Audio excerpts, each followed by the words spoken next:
of happiness. From hospital over a period of 60 years. Among the small anonymous gravestones covered with grass lie many of the lobotomy patients, their final resting place marked only by a number. Lobotomy, an irreversible operation that followed them to the grave. A mysterious word that conjures up images of crude brain surgery. But exactly what is lobotomy? Why did it happen? To whom was it done? In the following procedure, the surgeon inserts the leucotome into the brain. Lobotomy was one of the most controversial surgical procedures in medical history. His first move is to penetrate directly through the brain from one opening in the skull to the other. This is historic footage from the National Library of Medicine of an actual lobotomy operation being performed in 1942. The surgeon then clamps a hemostat. Lobotomy was an attempt to control violent mental patients by inserting a probe into the brain and blindly moving it about, severing nerve connections in the frontal lobe of the brain, the main area that controls behavior, intelligence, and personality. It was done because, at the time, almost nothing else was available to treat severely disturbed and uncontrollable people who were a physical threat to themselves and others. Patients diagnosed as extreme paranoid schizophrenics.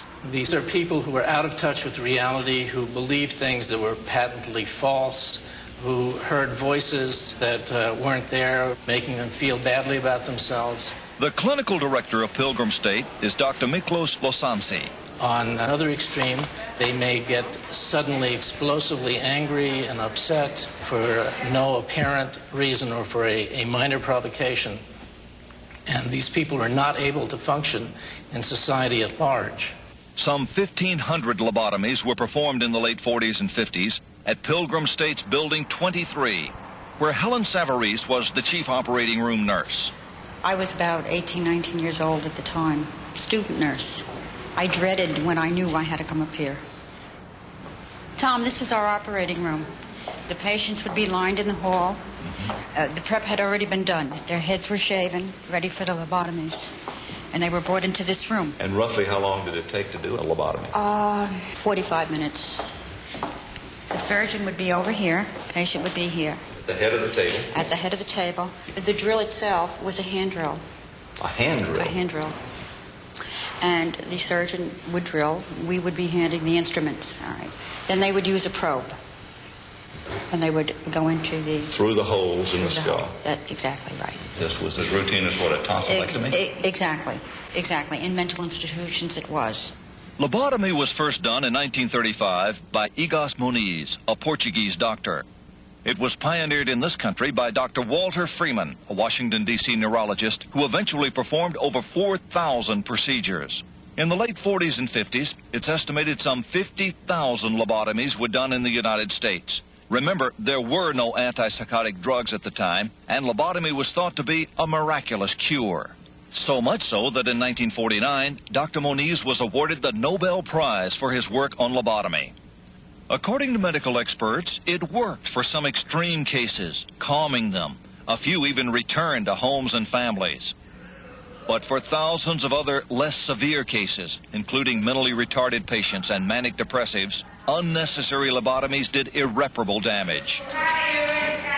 Because of the inexact science of the operation, it dulled their personalities, effectively dehumanizing some of them. Let's look at her positive symptoms first. The latest study on the long-term effects of lobotomy is now underway at Pilgrim State, under the supervision of clinical director Dr. Miklos Losansi. I believe it was a mistake that was driven by desperation. It was something that was done because these poor, suffering individuals had no hope for life, and the doctors that treated them wanted to have a hope. What about the people who were part of this bizarre mistake? Let's take a look at how it affected 3 lives that were part of this shadowy period. A team of psychiatrists and researchers at Pilgrim State hope to discover more about how the frontal lobes of the brain work by examining the largest group of lobotomy patients in any mental hospital in the country, 100. The patient population is aging out, they're getting older, they're dying.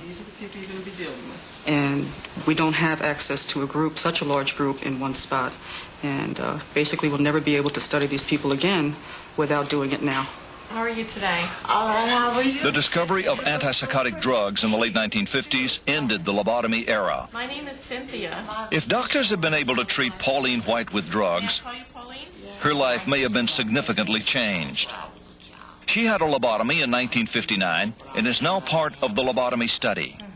Pauline, I'm going to be asking you some questions. Hospital records say Pauline is 66. She says she's 56. She's paranoid schizophrenic with delusions and hallucinations. What do you call this? Pauline was admitted to Pilgrim State in 1953 after a series of violent incidents, including one with a neighbor, who Pauline said stole her boyfriend. How about this one?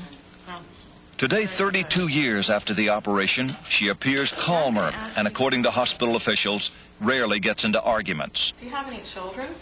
She still suffers from hallucinations and says she often hears the voice of God and thinks she's a former Miss America. And my son is in Europe. He's in Europe. Yeah, Johnny. What does he do there? Well, they say the king of some parts of Europe. He's a king. He's a king, my son. That's a pretty important job. I had 4 children. My first daughter, she died. So Gail come along, my oldest daughter. Next 2 years, my son came. Next 3 years, my baby came, Teresa.